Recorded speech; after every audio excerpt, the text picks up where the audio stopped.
Anugerah kita bisa kumpul hari ini untuk bersyukur ya, bukan mengakhiri tapi bersyukur atas segala perjalanan yang sudah dijalani selama 4 bulan atau 5. Oh ya, 5 bulan. Sebulannya nggak tahu kemana ya.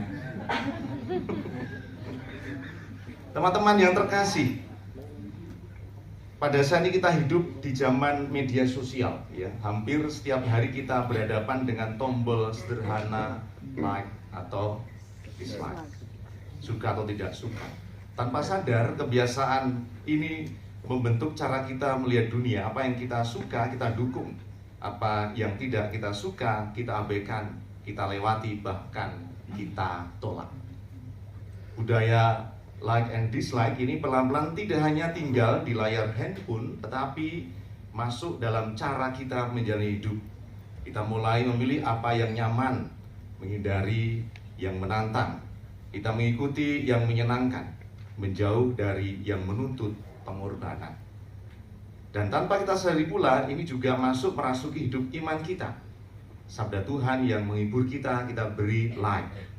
Sabda Tuhan yang menegur kita, kita beri dislike atau justru kita skip ya, karena sungguh kita dengar tidak enak.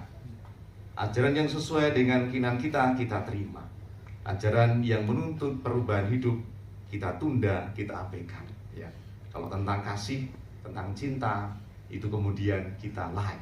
Tapi kalau sudah soal berbagi, nanti dulu ya, nanti dulu. Ada rasa berat.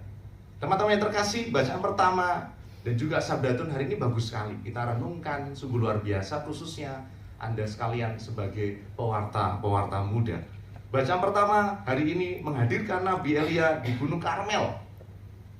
Ini di Gunung Karmel yang sana, bukan di Gunung Karmel Lembang ya. Di Gunung Karmel. Tapi cerita Gunung Karmel Lembang itu dasarnya pada sabda Tuhan hari ini ya. Jadi teman-teman, kenapa OC di Gunung Karmel itu sejarahnya itu ada di dalam perjanjian lama, yaitu dalam bacaan pertama yang kita dengar tadi ya. Sejarahnya adalah Nabi Elia di Gunung Karmel. Ia berdiri di hadapan bangsa Israel dan bertanya, "Berapa lama lagi kamu berlaku timpang dan bercabang hati?" Ya.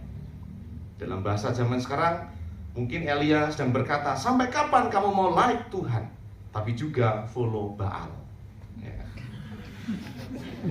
Dia like-nya Tuhan itu, tapi juga follow-nya Baal juga, ya kan? Bangsa Israel tidak benar-benar meninggalkan Tuhan. Mereka tetap mengenal Tuhan, tetapi mereka juga tidak mau melepaskan Baal. Mereka ingin double account mungkin, ya kan? Satu untuk Tuhan, satu untuk Baal, ya kan? Keren. Dan silah masalahnya, tidak mungkin ada dua pusat dalam satu hati.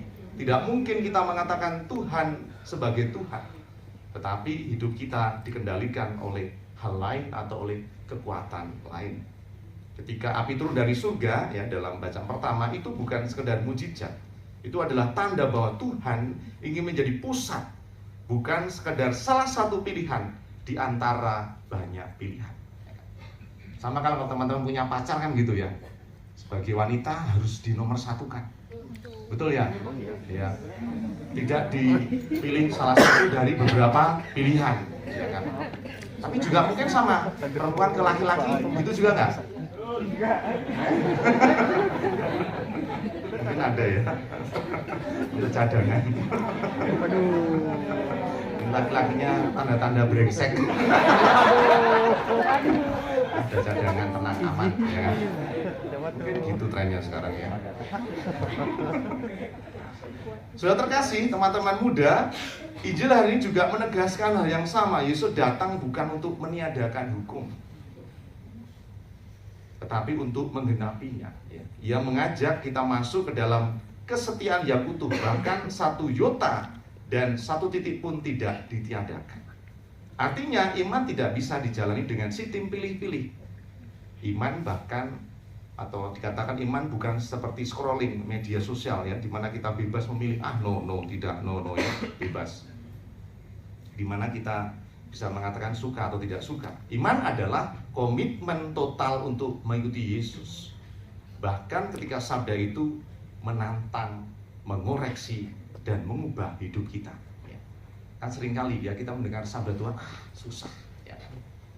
Itu sabda Tuhan susah, apalagi sudah masuk ke kitab yang paling terakhir. Kitab apa? Kurang keras?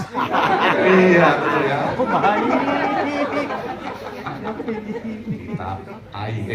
Kitab saya. Bapak Aing. Itu jarang dibaca ya. Biasanya kalau kita baca kitab dari kitab apa di awal itu apa?